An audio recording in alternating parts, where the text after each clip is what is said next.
El lado cubital de la muñeca puede ser una zona muy difícil de entender y de diagnosticar, sobre todo en temas de tratamientos porque es débil en ciertas áreas. Este paper lo que busca es tomar en cuenta la anatomía biomecánica de la misma articulación, radiocubital distal, el fibrocartílago triangular y la membrana interósea.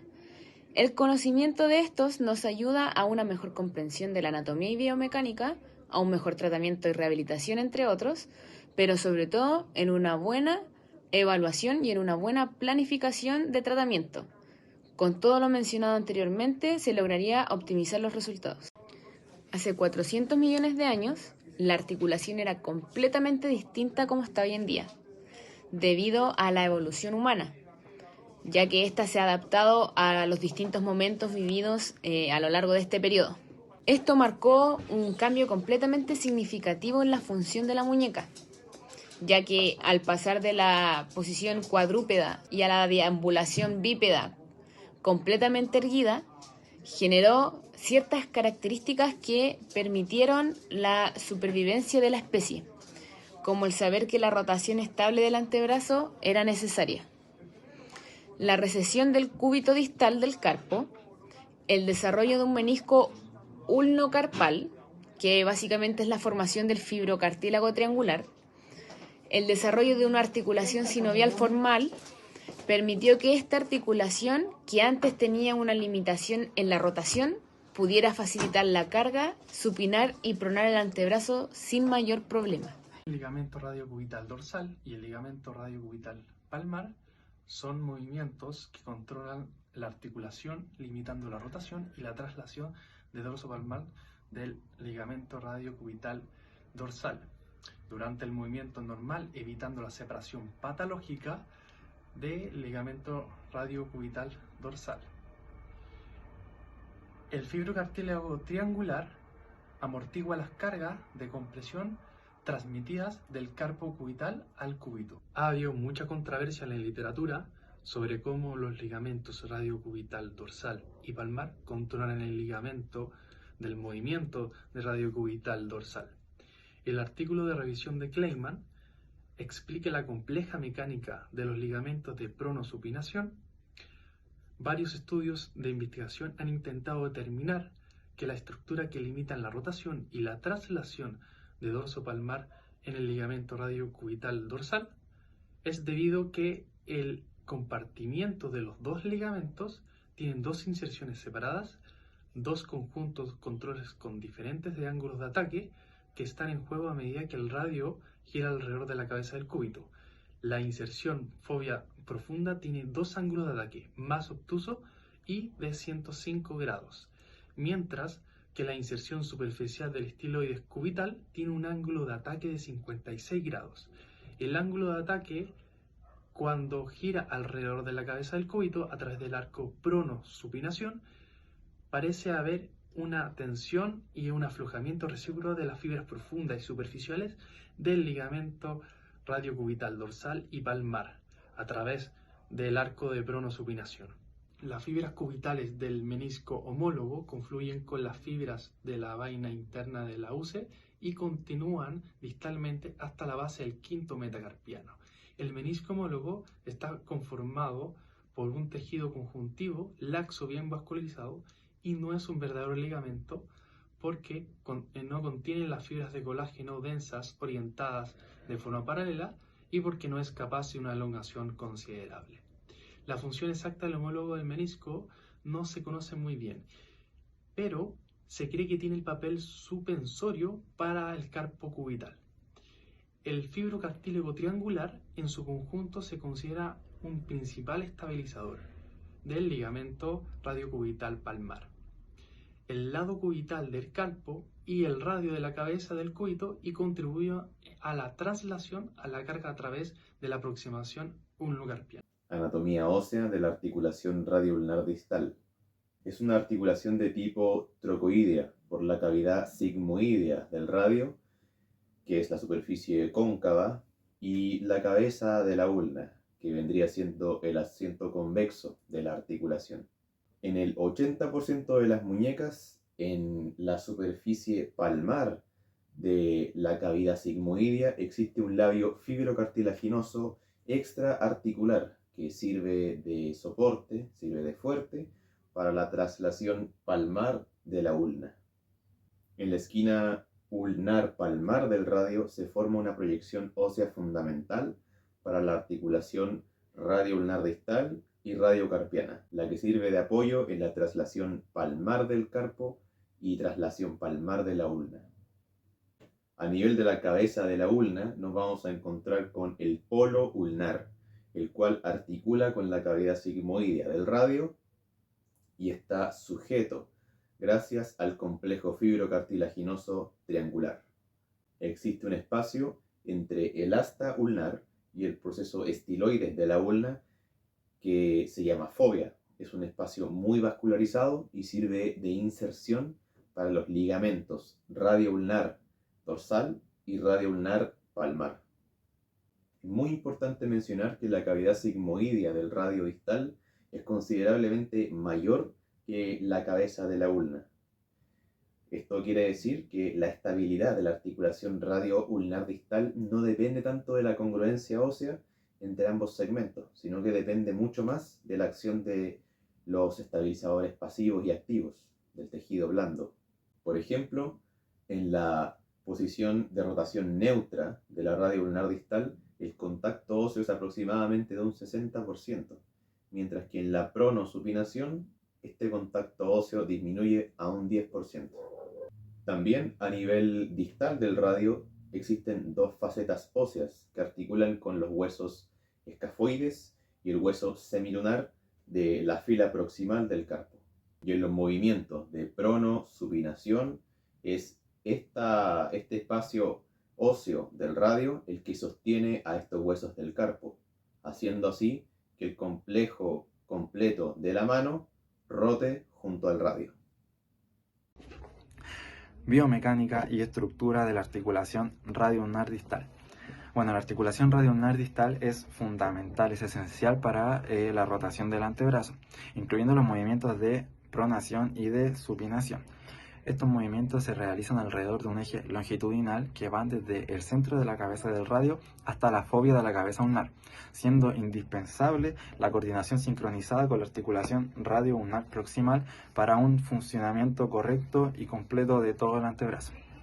Además, la articulación radio-ulnar distal contribuye a la movilidad de la muñeca, ya permitiendo una variedad de posiciones de la mano para la manipulación de diversos objetos, lo que sería menos eficiente con un diseño alternativo de múltiples grados de libertad de la muñeca. El movimiento de la articulación radio-ulnar distal se manifiesta en tres planos, ¿ya? En la rotación longitudinal, traslación dorsal palmar y traslación proximal distal, que aunque la rotación es evidente por el cambio de la posición de la palma de la mano, la traslación resulta de la incongruencia ósea que hay entre la escotadura sigmoidea y la cabeza de la ulna, con desplazamientos medibles durante la pronación y la supinación. Y bueno, para evaluar la articulación radio-ulnar distal se usan indicadores como la varianza ulnar, que mide la longitud entre la ulna y el radio y afecta a la distribución de la carga en la articulación radiocarpiana. La alineación correcta y la mecánica fluida de la articulación radio-ulnar distal son cruciales para la funcionalidad óptima del antebrazo y la mano. El TFCC. ¿Qué es el TFCC? Es el complejo fibrocartilaginoso triangular y es una estructura crucial en la muñeca que actúa como estabilizador principal de la articulación radio-ulnar distal y como soporte para la transmisión de cargas del lado ulnar del carpo. Este complejo incluye componentes como el fibrocartílago triangular, que se conoce también como el disco articular, y ligamentos, y el homólogo del menisco.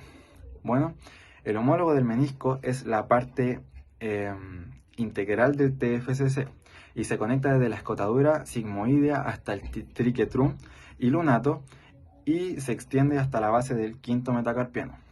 Está compuesto por tejido conjuntivo laxo y vascularizado, diferenciándose de los ligamentos típicos al ser más extensible y no contener fibras de colágeno densamente organizadas. Aunque su función precisa no está completamente entendida, se considera que juega un rol suspensorio para el carpo ulnar. El TFCC Facilita la movilidad de la muñeca y estabiliza las cargas transmitidas a través del carpo, siendo esencial para el movimiento eficaz y el soporte estructural del antebrazo. La membrana interósea. La membrana interósea es una amplia estructura ligamentosa que une al radio y la ulna en toda su extensión. Y su función principal radica en la unión de estos dos huesos en el arco de la pronosupinación. Se compone de 5 partes fundamentales. La banda central, que es el elemento más representativo de la membrana interósea. Tiene una función principalmente estabilizadora a nivel longitudinal y también de transmisión de cargas. Además, también limita la migración proximal del radio en caso de que el radio esté en ausencia de su cabeza. La membrana también está compuesta por el cordón oblicuo dorsal accesorio, también está compuesta por el cordón oblicuo proximal, por la banda accesoria y por el haz oblicuo distal. Este último es de particular interés porque pareciera que distalmente se fusiona con los ligamentos radioulnar palmar y los ligamentos radioulnar dorsal, así contribuyendo a la estabilidad de la articulación radioulnar distal a nivel de tejido blando. Además, también en los movimientos de pronosupinación, la longitud del haz oblicuo distal no cambia mucho, por lo que se cree también que es un estabilizador isométrico del antebrazo. Estabilizadores dinámicos de la articulación radioulnar distal. Tenemos al extensor ulnar del carpo, que éste eleva hacia posterior el carpo ulnar y deprime hacia anterior la cabeza de la ulna en una pronación. También tenemos al pronador cuadrado, que tiene 2 cabezas, una superficial y una profunda. La superficial actúa como un pronador primario del antebrazo y la profunda tira de la ulna hacia la escotadura sigmoidea durante una pronación activa y una supinación pasiva. En la fuerza dinámica de la articulación tenemos a 4 músculos que impulsan el movimiento, que son 2 pronadores y 2 supinadores. Los pronadores están inervados por el nervio mediano. El pronador cuadrado es intrínseco y está dentro del antebrazo, y el pronador redondo es extrínseco y este se extiende fuera del antebrazo.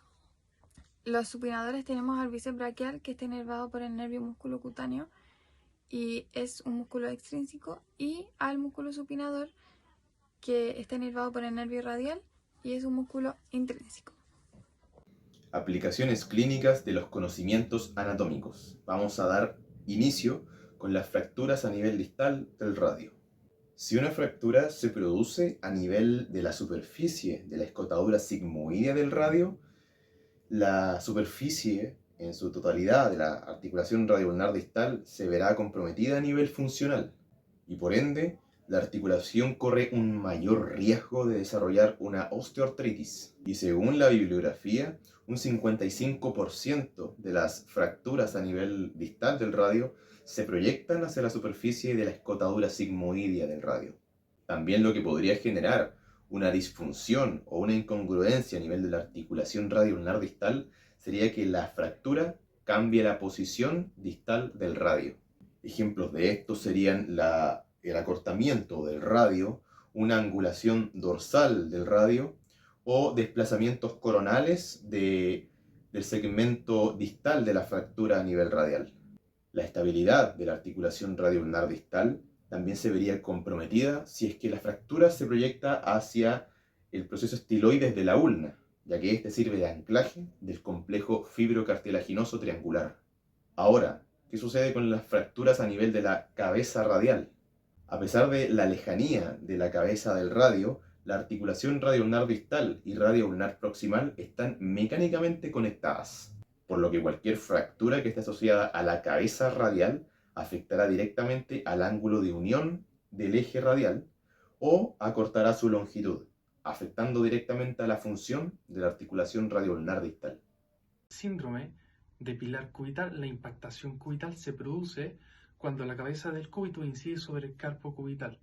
Se observa un aumento de las cargas a través del fibrocartílago triangular, lo que provoca una degeneración o el daño del fibrocartílago triangular.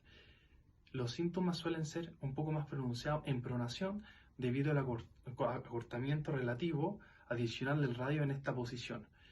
En casos avanzados, el síndrome de impactación cubital se observa una contrabalancia lunar, desgarro del ligamento interóseo lunotriquetral y contrabalancia cubital. Otra patología puede ser una rotura longitudinal del ligamento triangular fibrocartilaginoso. Esto no causa como tal una inestabilidad en la articulación, pero sí causa harto dolor de muñeca.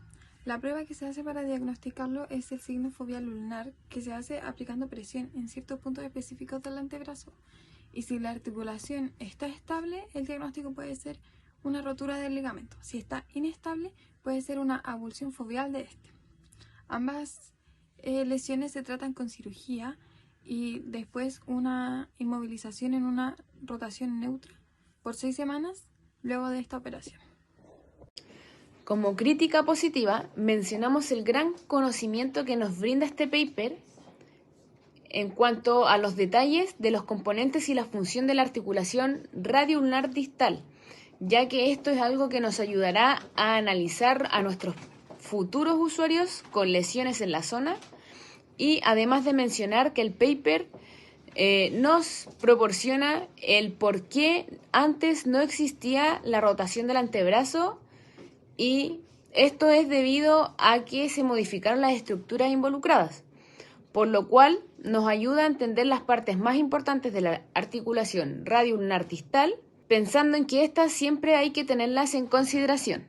Y como una crítica negativa, es que en la mayoría de las intervenciones en patologías o bien lesiones, en esta zona queda muy limitada su función, ya que este paper no muestra mucho conocimiento con respecto a restaurar la articulación posterior a estas intervenciones, por lo que es algo que tenemos que tener en mucha consideración, ya que la idea es que después de ser diagnosticado con alguna patología o bien ser diagnosticado con alguna lesión, es tratar de recuperar la mayor cantidad de movimiento, en este caso la rotación, para que el usuario vuelva a su vida cotidiana con toda o mayor normalidad.